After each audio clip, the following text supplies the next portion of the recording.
Good evening, Internet, and welcome to Top Shift 50. Well, I'm going to start with the most exciting news this week, is that the 1.5 beta and the 2.0 Horizons beta are coming a lot sooner than we thought.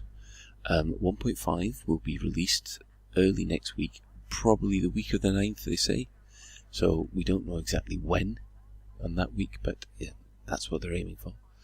And the more important and exciting announcement is that 2.0 Horizons is coming in the 24th of November. So that's the end of this month. So you can imagine on the 24th of November, everyone's going to go nuts and everyone's going to go planet-side with their SRBs. Now, at this moment in time, you more observant of you will notice that I'm now back in an ASP. One of the reasons that I'm doing this is because I'm building up the Sanctimonious, which is what I've always called my ASP. I'm going to build that up into a full-blown Explorer vessel. I've just managed to complete a community goal, which gave me enough cash to upgrade, and it's now got an A-rated drive. And just to show you, once we work out how that... Oh, hello, a bit of clipping there. You know, you can look, I can see the dock. Yes, I think it's the debug camera. It's not restricted by walls much. So yes, here is the Sanctimonious, and you can see there two lovely WaveCon Phoenix icons, which was applied as part of people who went to the LaveCon conference at the beginning of the year. Oh, sorry, mid-year, July. As you can see, I've got the nice black Pharaoh skin on the ship. And one thing I've always wanted to know is what the heck that bottom turret, that bottom cockpit is for. Is it an observer? Is it for a second crew member to fire turrets? We don't know yet. That's one of the things that will be coming in 2.0, but not initially. And you can see there's the pilot. Now the pilot itself, that will be replaced by your avatar. You'll be able to set up your own face and design your own character, pretty much like most MMOs do anyway. So, as I was saying, I had a bit of a surprise this week. I just checked my permits and I found that I had Achenar there. And one of the reasons that I'm in the ASP is I'm going to go and give it a trip to the heart of the Empire itself. So, it's not that far away. There we go. Achenar, capital of the Empire. Now this is where the Empire started. And there's a bit of controversy which we'll come on to when we actually approach the system. Now, I've never been here before. In the old system you had to have a permit, which meant you had to have the 4th rank of Imperial Navy rank, rather. But that seems to have gone because I think there was a community goal. And then we have capital.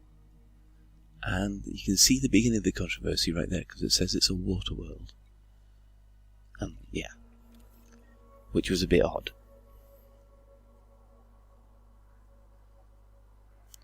So we'll plan the route out.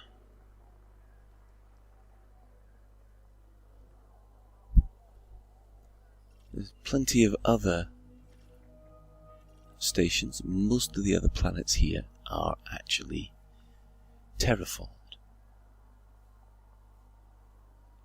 all around this gas giant. It's very similar to Alioth, but you'll also notice that the light seconds distance to the approach is just 20,000.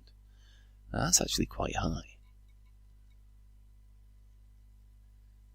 Now, as the capital is an administration building, you don't expect to trade much there.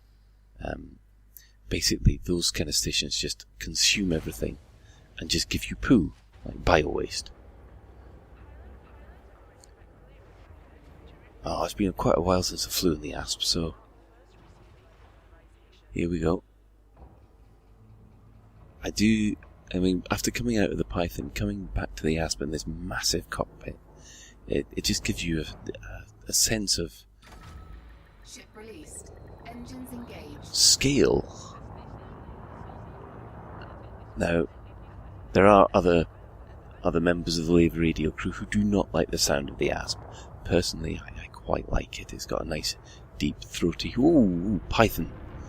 Python was a bit close.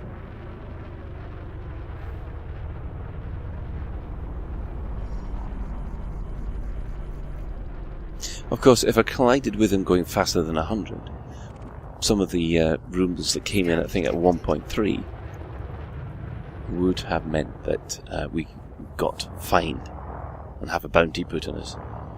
Well, the fines would have turned into a bounty if we'd left it long enough. So, off to Achenar. Frameshift charge detected. Landing gear retracted. No. What is 1.5, I hear you cry? Well, 1.5 is called ships. And what is being populated there is a whole load of about 5 or 6 new ships coming to Elite Dangerous. Now, the first one to discuss is the one coming to CQC, which is the Imperial Fighter. I imagine that would be very much like the Condor. Frameshift drive charging. I do know when I've flown against those NPC Imperial fighters, I think they're called Hunters, they do pop very easily, so it'll be interesting to see if their maneuverability, if they're even more maneuverable in CQC. 2, 1, engage. And we're away. So there was a question and answer session with David Braben not so long back, this week actually, where he announced when these betas were coming out. Oh, that is a very big sun. Wow. Oh, and I can scoop from it. Fuel scooping. I didn't think I could because it's a B class, but obviously I can.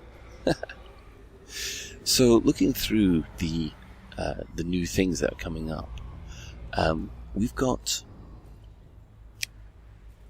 a lot of questions. Some about the second tier NPCs. They'll probably come later in the season. The Asp Scout, and he says that it was a cut-down version of this very ship, which is more similar to the one in the original Elite and Frontier, which intrigues me, actually, because I quite like the one in Frontier. There's a bit of a discussion about whether or not Elite Dangerous was a proper MMORPG. I think it's an MMO game. I don't know whether you can class it as an RPG, because it's your skills that you're improving and not some stats. But the number of people that are involved are online at the same time it's definitely massive. Even though you can only have 32 people in the same instance. But when you do get 32 people in the same instance, thank you Hutton Truckers, then it's definitely terraformed.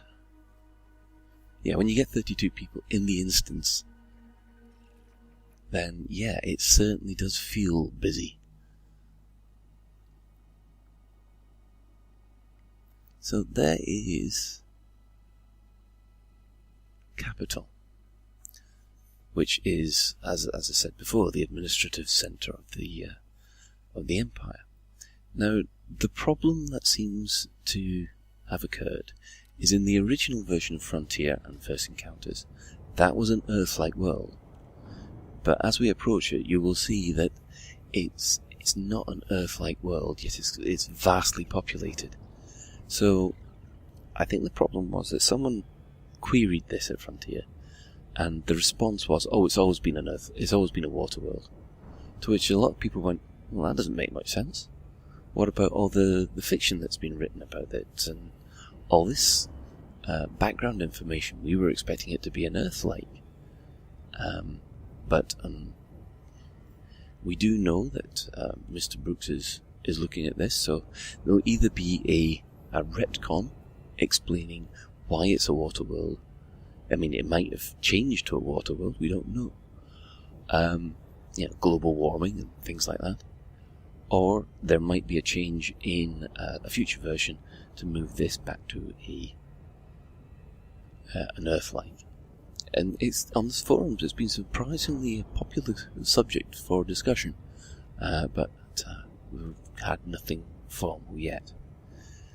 Now, at this point here, I'll just point out, I'll say hello to a fellow Lave radio crew member, Chris Jarvis, who on the 8th of November is... or is it the 9th? He's doing a Escape Velocity 12-hour stream. Now, this is to raise funds and awareness for the ongoing series of Escape Velocity, which was a fan-based audio drama. It's a very good one, as long as you take the first episode with a bit of a pinch of salt, but it improves vastly within the second to third episode, and by the time the first series ends, you definitely want more. Oh, I don't want to do the loop of shame. So he'll be doing a 12-hour stream, mostly touring the locations that were visited in the audio drama, and I might see if I can pop in for the last half hour, and see if give him moral support. Right, coming in closer now. So, I mean, one of the funny questions they asked David Braben was, and did you ever imagine and hope that Elite would look like this now? Or was this the kind of thing you imagined in your head in 1984? And he said yes. He said some of it's a lot closer to what he had in his head, which is, understandable. To go from the little wireframe ships to this, and those circular planets is absolutely fantastic. Now, a little bit of detail was given about the Imperial Cutter. That is going to be the equivalent of the Federal Corvette, which has been discussed in the previous episode. But they haven't released any pictures of it yet, so we'll have to wait for 1.5 to come out. And also, so was the keelback. Now, the keelback is supposed to be kind of like a Type 6, but has more weaponry. Now, having flown a Type 6, good jump range on it, but unfortunately, you can tell it's a trader, and you are basically so vulnerable in that thing. If a pirate jumps you in a Type 6, you might as well just say, I give up, how much do you want? So as you can see, as we come close to Achenar here, I've switched on the head tracking. This is the planet capital. And, a lot of storms, but no landmass whatsoever. Very grey world, if you ask me. And, a lot of people have a little bit of a problem with the fact that it says it's a water world. Oh, hello, salvage. Yeah, this is something new that came in at 1.4. Salvage points. I think I've already seen one of these before, but let's have a look around. Ooh, oh my goodness, that is a lot of ship wreckage. Right, oh, what have we got here? We've got an escape capsule. Yeah, but you'll notice it says illegal salvage, which is a bit of a pain. Oh, look, now that is definitely part of an Imperial clipper. So I don't even know what this other type of ship is. Is it a part of a vulture? Or a certain... I can't see it all that well. There we go. No idea. I was hoping that there'd be some distinguishing marks on there. There's about 4 or 5 people hanging about in escape capsules. But, as I'm a good guy, I am not going to scoop them. As soon as you scoop them, they turn into slaves, I do believe. And I'm not going to risk that. So we'll... look, you can see all the hurricanes and storms on the planet's surface there. It's very, but like I said, very grey. And there's the galaxy disk there in the distance. Right, let's set course back to the station.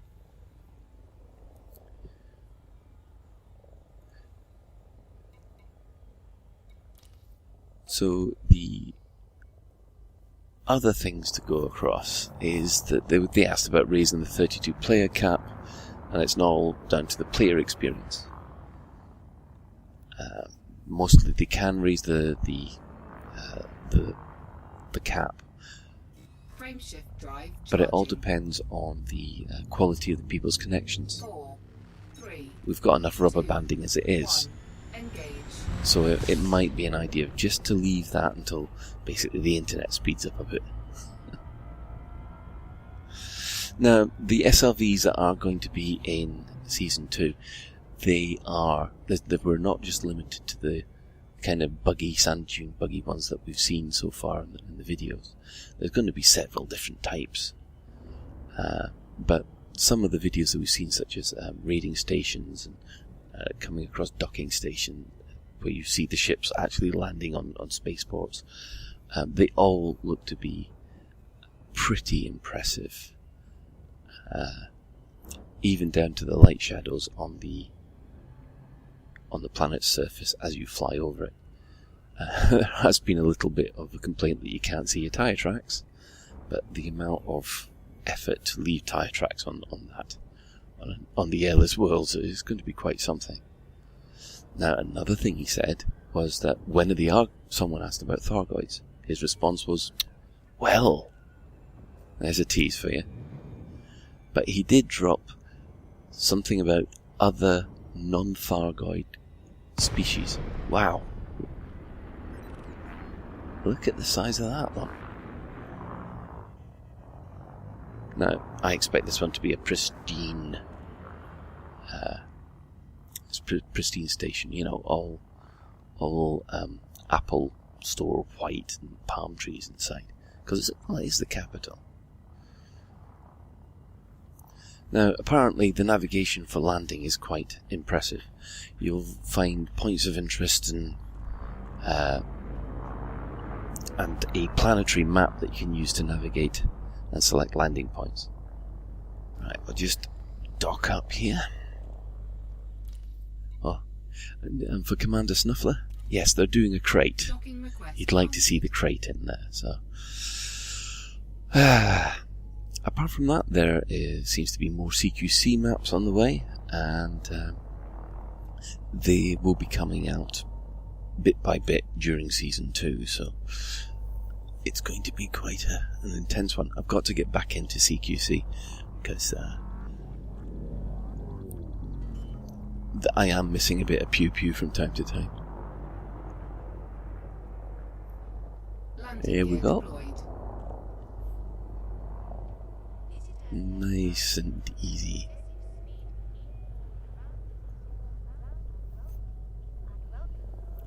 Slowly, slowly, slowly.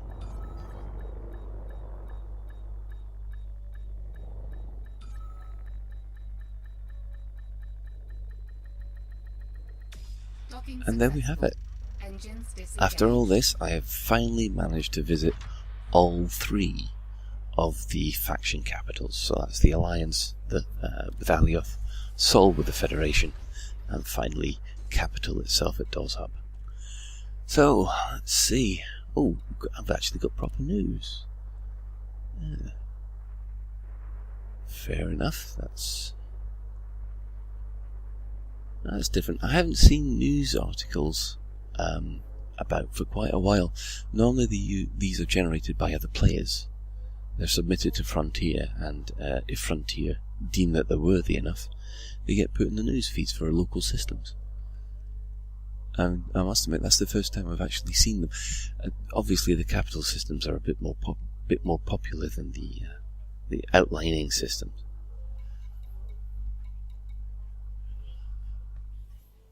So, Have I got anything else? Oh, Galnet. Yes, we've got a few community goals happening at the moment. Now, there's the power play updates, which is continuing. There has been some complaints of its kind of slowing down. Not as many people are playing it. But the one thing that has really taken off lately has been the community goals. These community goals have been set up, and they are completed so quickly because they get so many people involved.